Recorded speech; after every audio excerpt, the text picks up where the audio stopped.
encontrar a Jesús solo mediante la sabiduría humana, nunca lo van a encontrar. Para conocer a Jesús se necesita fe, para conocer a Jesús se necesita revelación. La Biblia sigue diciendo en Hebreos 11:6, pero sin fe es imposible agradar a Dios, porque es necesario que el que se acerca a Dios crea que le hay y que es galardonador de los que le buscan. El libro que nosotros tenemos en nuestras manos siempre que vamos a los cultos, la Biblia, la Santa Biblia, es el único libro en el mundo que puede dar evidencia de esta fe de la que estoy hablando. Este libro es más que una simple crónica de sucesos, es más que una simple crónica de hechos portentosos de la vida de un hombre llamado Jesús. Este libro ha tomado vida en nosotros, así como Jesús mismo lo dijo.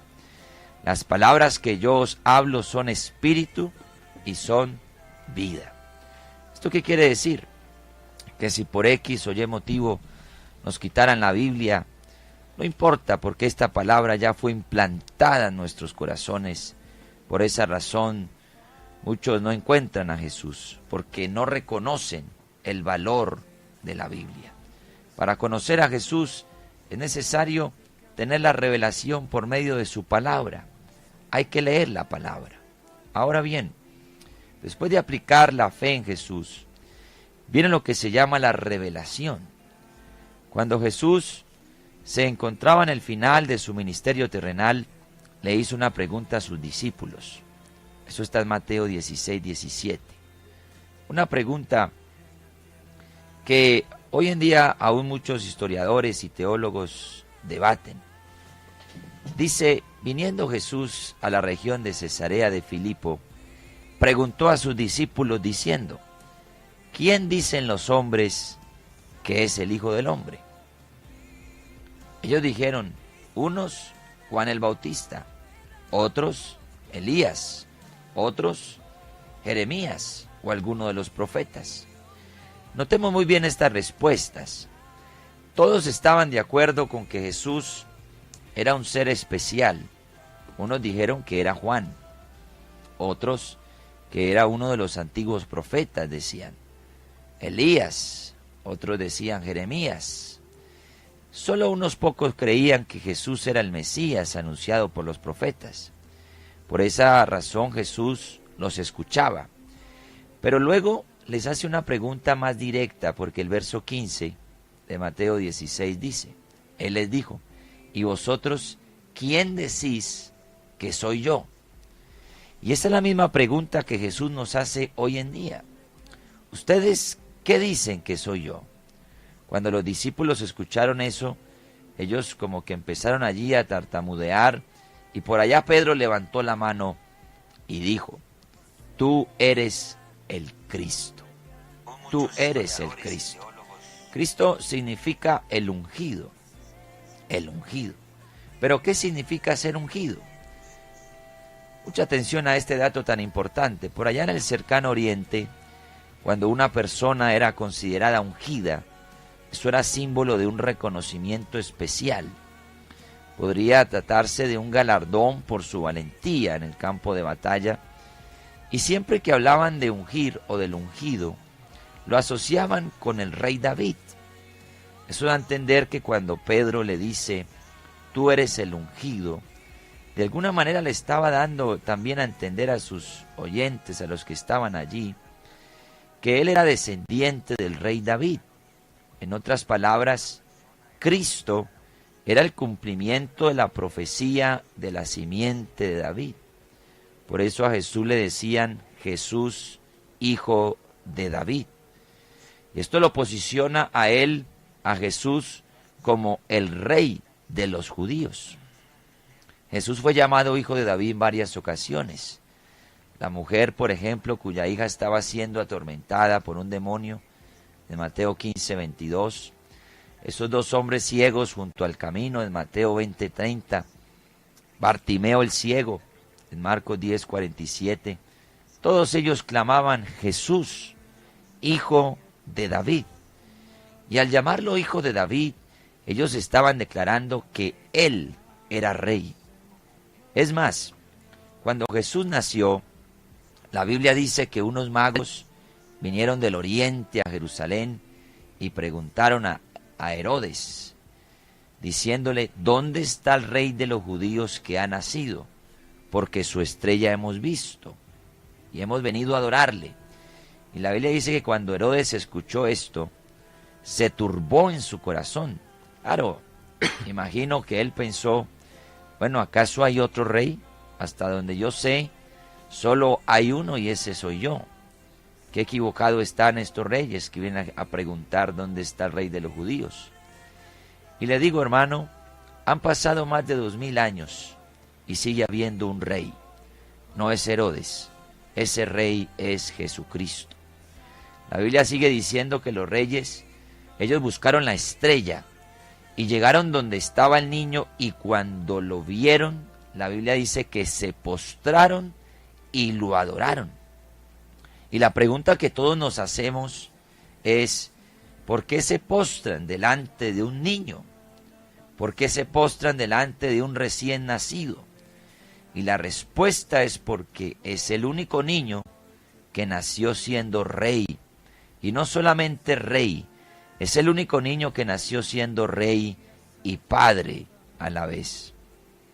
Durante muchos siglos los judíos habían estado esperando a un rey muy especial, el Mesías prometido por los profetas antiguos. Lo particular de este nuevo rey es que él iba a sustituir a todos los demás, es decir, tendría aún más gloria que el rey David. Para muchos David ha sido el rey más grande del pueblo judío. Todos tenían la impresión de David que era un hombre fuerte, valeroso, atractivo, guerrero, alto, corpulento. Y por esa razón tal vez cuando miraban a Jesús decían: pero es que Jesús no cumple tal vez con esas características. Por eso lo trataban a él de loco. Pero lo más maravilloso es que la Biblia dice que aún antes de David fue Abraham. Escuche esto, porque esto es muy interesante. En una ocasión le preguntaron a Jesús en el Evangelio según San Juan, capítulo 8, versículo 56. Le dijeron: ¿tú quién eres? Y él dijo: vuestro padre Abraham se regocijó esperando a ver mi día, y lo vio y se alegró. Por esto los judíos le dijeron: oye, pero esto es muy extraño, porque aún no tienes 50 años y ya has visto a Abraham. Y Jesús les dijo: en verdad os digo, antes que Abraham naciera, yo soy. Ese yo soy, ese es el nombre redentivo de Dios en el Antiguo Testamento cuando se lo dio a conocer a Moisés. Recuerda en esa ocasión cuando Dios estaba delegando a Moisés para ir a libertar a su pueblo de la esclavitud de Egipto, y Moisés hace una pregunta y dice: y si me preguntan quién me envía, ¿yo qué diré? Dios le dice: yo soy el que soy. Eso dirás: yo soy, te envió a vosotros. Y mire ese yo soy, ese nombre redentivo, Jehová, del Antiguo Testamento de Dios, porque ese era el nombre redentivo de Dios en el Antiguo Testamento. ¿Cómo se cumple? Exactamente en Jesucristo. Porque aquí en esta charla con estos judíos, cuando le preguntan ¿tú quién eres?, va diciendo Jesús: antes que Abraham naciera, yo soy. Y la Biblia dice que entonces tomaron piedras para tirárselas, pero Jesús se ocultó y salió del templo. Esa fue una respuesta de Jesús que tal vez fue muy violenta para los judíos. Yo soy. Ese yo soy de Jesús, aleluya, indican que él estaba declarando que él era el mismo Dios. Por eso los judíos que estaban allí le tiraron piedras, porque ellos lo asimilaron de esa manera. Es decir, ellos pensaron que Jesús se estaba adjudicando ese título del Dios del Antiguo Testamento. Pero ellos no sabían que eso era una verdad. Frente a ellos estaba el mismo Dios manifestado en carne. Ahora, los fariseos también entendían lo que esto significaba, porque cuando escuchaban a la gente llamar a Jesús hijo de David, ellos odiaban a Jesús, porque él no les rendía el honor que ellos pensaban que merecían. Así que cuando oyeron a la gente aclamar a Jesús como el Salvador, la Biblia dice que se enfurecieron y conspiraron para matarlo. Pero a diferencia de aquellos que lo proclamaban como el Mesías, ellos estaban tan cegados por su propio orgullo que no podían ver. Escuche esto: los ciegos estaban viendo, los cojos estaban saltando, los muertos resucitaban. Isaías, hace muchos años atrás, habló de algunos milagros particulares que decían quién sería el Mesías. Isaías 35:4 dice: decid a los de corazón apocado, esforzaos, no temáis. He aquí vuestro Dios viene con retribución, con pago, Dios mismo vendrá y os salvará. Y la Biblia dice: los ojos de los ciegos serán abiertos, los oídos de los sordos se abrirán, el cojo saltará como un ciervo, y cantará la lengua del mudo, porque aguas serán cavadas en el desierto y torrentes en la soledad. Tiene sentido entonces que cuando Juan el Bautista envió a la gente o a sus mensajeros para comprobar, para ver si realmente Jesús era el Mesías, porque Juan, estando en la cárcel, estaba como un poco dudoso, y le dice a un par de amigos, le dice: vayan y pregúntenle a Jesús si es el Mesías o estamos esperando a otro. Y mire que cuando los mensajeros llegaron ante Jesús y le preguntaron esto, él respondió en Mateo 11:2. Y al oír Juan, dice, en la cárcel los hechos de Cristo, le envió 2 de sus discípulos para preguntarle: ¿eres tú aquel que había de venir o esperamos a otro? Respondiendo Jesús les dijo: vayan y hagan saber a Juan las cosas que veis y oís. Hay otro evangelio que nos dice que cuando los mensajeros llegaron ante Jesús y le preguntaron eso, en ese instante muchos enfermos fueron sanos. En ese momento ni siquiera habían terminado de hacer la pregunta a Jesús, y la Biblia dice que muchos enfermos fueron sanos de esa opresión. Por eso Jesús le dice a estos mensajeros: pues bueno, vayan y díganle a Juan que los ciegos están viendo, que los cojos están andando, que los leprosos son limpiados, que los sordos oyen, que los muertos son resucitados, y a los pobres es anunciado el Evangelio. Esto da a entender una vez más que ellos no estaban frente a cualquiera, porque hay muchos judíos que todavía hoy dicen, lógicamente, no creen que él es el Mesías. No, él fue un hombre importante, fue un profeta. No, eso no es así. Jesús era más que un profeta. Jesús era más que un hombre. Jesús era el Mesías prometido a su pueblo. Él era el rey de los judíos. Él era el mismo Dios manifestado en carne. Por esa razón, cuando él dijo: ustedes, ¿quién creen que soy yo? La respuesta de Pedro fue tan acertada, porque Pedro dijo: tú eres el Cristo, el Hijo del Dios viviente. Así que eso es lo que nosotros predicamos. Nosotros predicamos que Jesucristo es el mismo Dios. Infinidad de versículos sustentan esto, porque son sustentos bíblicos. Es más, me encanta esta porción de la palabra en el Evangelio según San Lucas, en el capítulo número 4. Aquí hay una misión clara de lo que Jesús vino a hacer. Lucas capítulo 4, versículo número 18. Aquí Jesús da a entender el propósito de su ministerio aquí en la tierra y dice, y esto también es muy interesante porque él entró a la sinagoga donde se impartía la ley y ahí estaban los doctores de la ley, y Jesús entra, se sienta como cualquiera a escuchar, pero luego pide la palabra y la Biblia dice que él abrió el rollo del libro del profeta Isaías. Y me gusta tanto esto porque la Biblia dice, Lucas 4:18 dice, o leámoslo desde el 17 para tener una mejor comprensión.